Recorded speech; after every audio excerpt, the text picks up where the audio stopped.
Hello everyone, welcome to another weekly market review. It is the 2nd of November 2020.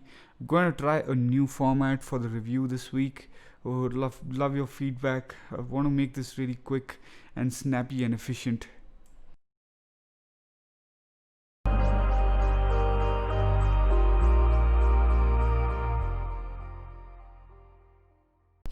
So the total market cap chart, we can see a very nice monthly close. We only have two monthly closes, Jan 18 and December 17, which have been higher than the current monthly close that we have gotten. You have to ignore this wick. Let's take a quick look at the weekly. We had quite a bit of a sideways wick with nothing much happened, but price had closed above the monthly level even on a weekly basis. We look at the daily. We are currently a very clean channel. A break below the middle of the channel would open up, move to the bottom of the channel.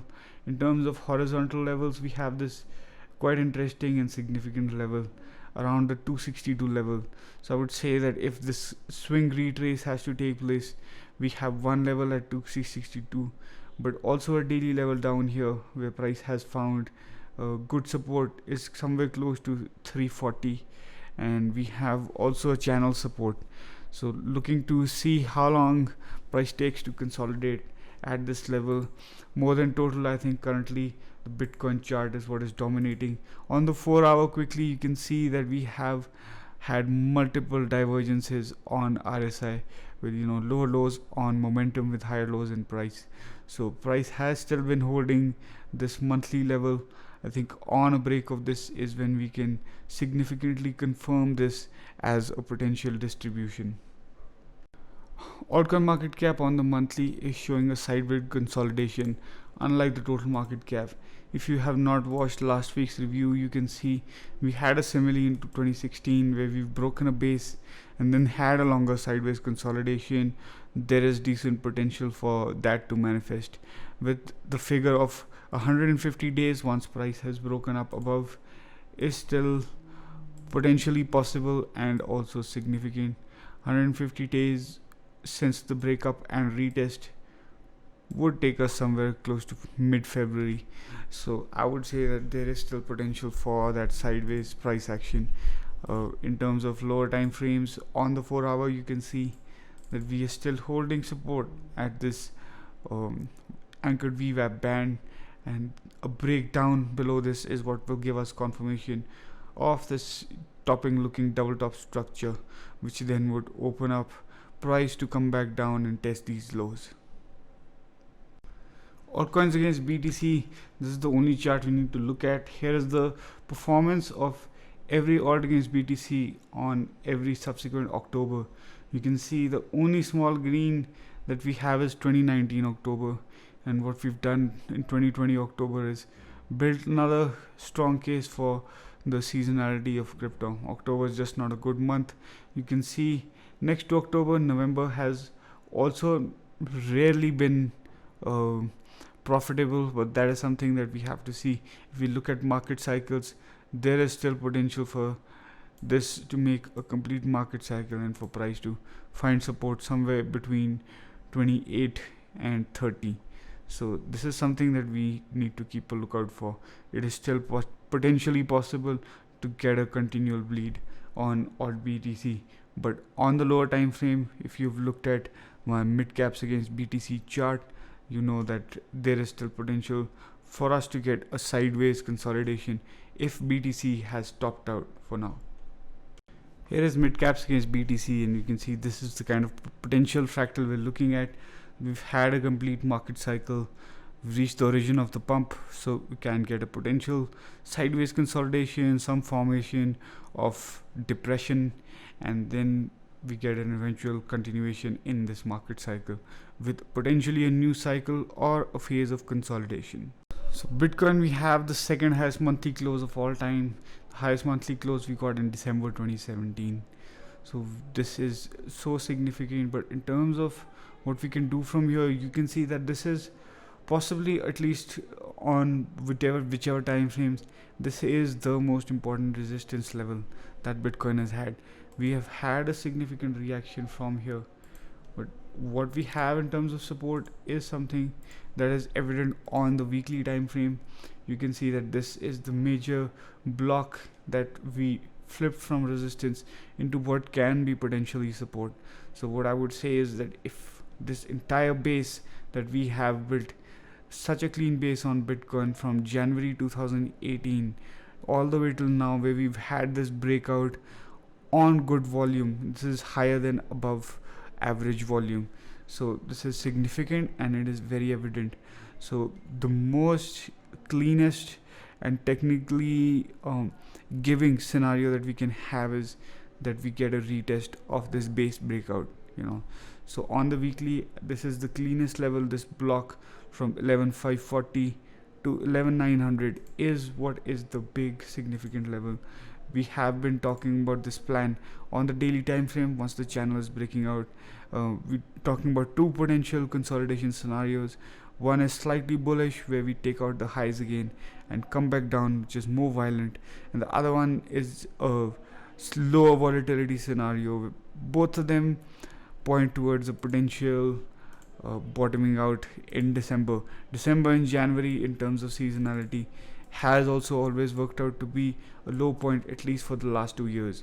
So on the lower time frame, on the 4-hour, let's look at the RSI. We have a triple divergence on RSI with multiple highs, and then we got a fourth divergence right when price tried to break above 13,880.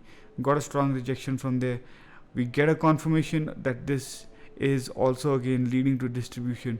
Once price breaks down and starts to trade below this channel, then we can look for a trade to the middle of the channel and see what happens. Once price does find support here, we can look for another potential bounce and see where it is that we can take profits for making this very good consolidation pattern. Both of these drops would be a good place to manage risk for upside. So this is something to watch out for Bitcoin once price breaks down below here. For traditional markets, what we have as a narrative and everything that has to do with this week is the US elections. I'm going to show you a table after this, which is why what I'm doing right now is going to be significant. I'm measuring the last 3 months performance of the S&P 500 and of the dollar. So here's the open for the last 3 months, and here's the close for the last 3 months. So we had a 0.28% move up over the last 3 months on the S&P 500. And now we're going to quickly look at the dollar, and here is the open of the last 3 months. This is the close right up here. So we've had basically a 0.31% rise in the dollar, and this is the relative dollar, but still what we've had is a positive dollar and a slightly negative S&P 500. Here we have the probabilistic notion of President Trump winning, and what we needed was a weak US dollar and a strong S&P 500 over the last 3 months. And what you can see is that we've been flat, slightly positive both on the dollar and on the S&P 500. I think this bodes that it is a 50-50, and this is something that is lowering the probability of a win for the incumbent party. In terms of levels for the S&P 500, this is the key area to be managing risk for upside, and this is something that we had mentioned while price was up here, that the anchored VWAP band from the March lows and the April lows is something that has good potential for price to react in confluence with the highs of the previous range that held price for so long. And basically this was the highs that made that support resistance flip for a lower structure. So this is interesting, and if price can find support here, this is a good place to be managing risk for upside.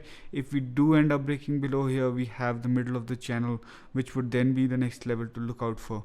But for now, we can see that our key area to manage risk is holding up pretty well. In terms of the markets to look at for relative strength, we can see this is the emerging markets chart. We had been looking at this since quite a while, and what you can see is on the daily time frame, we are well above the 200 simple moving average. It has not been so many times that price has comfortably stayed above it. We are currently above it, but also what we have is a very clean double bottom structure. We have taken out the angle from the big move that we've had since 2018, and we've taken that angle out, and currently we are at a big horizontal level. Once and if we do break up of this, it opens up a very clean target for this double bottom. In terms of relative strength, this is the other significant chart that we were looking at, and it is building a very nice structure and looking to break out of this long consolidation.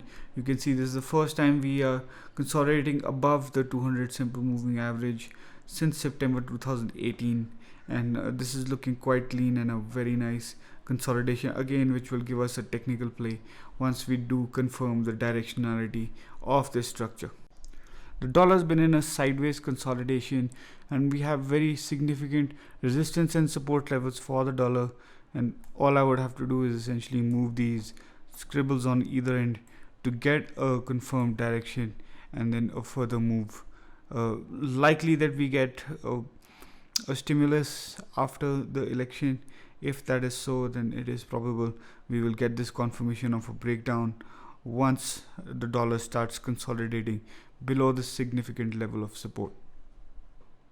For the commodity section, we're looking at oil today, and what we can see is two very significant levels of support.